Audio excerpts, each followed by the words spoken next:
क्रांतिकारी चळवळ तो अभ्यासणार आहोत. तर आता मला सांगा, सशस्त्र क्रांतिकारी चळवळ, सशस्त्र म्हणजे काय? शस्त्रासोबत, ज्या शस्त्रासोबत ज्या चळवळी झाल्या आहेत त्याला म्हणतात सशस्त्र क्रांतिकारी चळवळ.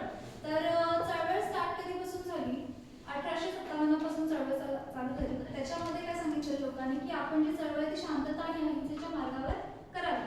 पण काही कसे लोक होते की त्यांना असं वाटतं की आपण अहिंसा आणि शांततेने आपल्याला स्वातंत्र्य मिळणार नाही, तर आपण शस्त्रांनी स्वातंत्र्य करायला हवा. शस्त्रांच्या मार्फत आपण आपलं रक्त किंवा समोरचंच रक्त वाळायला तयार असलं हवं आणि म्हणून आपण तो लढा करावा.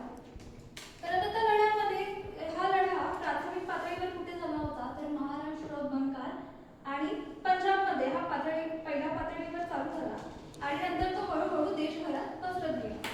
त्याच्यामध्ये मग आता आपण बघूया की कोणकोणत्या त्या चळवळीमध्ये सहभागी होतं.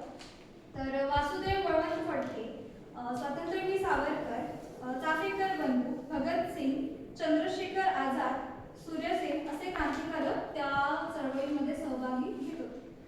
मग त्यामध्ये आता हे चित्र आहे, तर तुम्हाला माहिती आहे कोणाचं चित्र आहे? कोणते क्रांतिकारक आहे? वासुदेव बळवंत फडके. वासुदेव बळवंत फडके. तर आपण आता यांचे कार्य बघूया की त्यांनी या सशस्त्र क्रांतिकारी चळवळीमध्ये काय केलेलं आहे.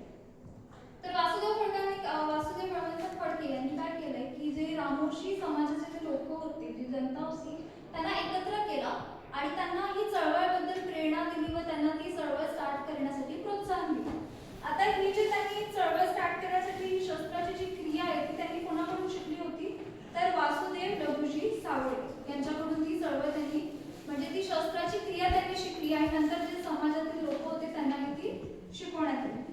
आता ही चळवळमध्ये अजून कुठे झाली? तर पंजाबमध्ये रामसिंह हुक्का यांनी पंजाबमध्ये सुद्धा ही चळवळ केली. कोणाबद्दल?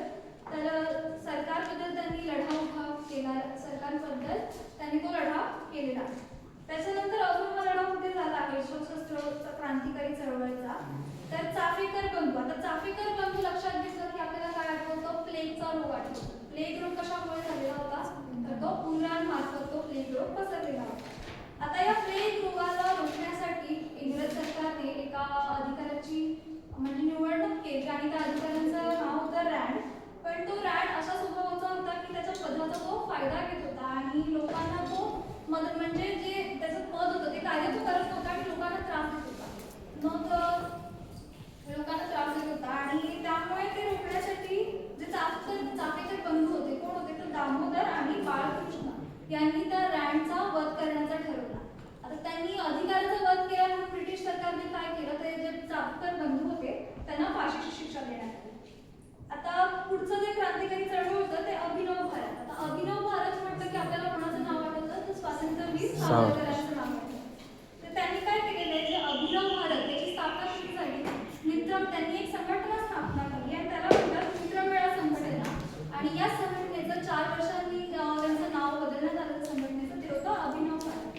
हे जे स्वातंत्र्यवीर सावरकर होते ते इंग्लंडला बाहेर त्याची शिकायला गेलेले आणि त्यांनी या संघटनेमध्ये जे कोणी क्रांतिकारक जमा केलेले त्यांना ते वाङ्मय साहित्याचा पुरावा तिथून इंग्लंडमधून करतात.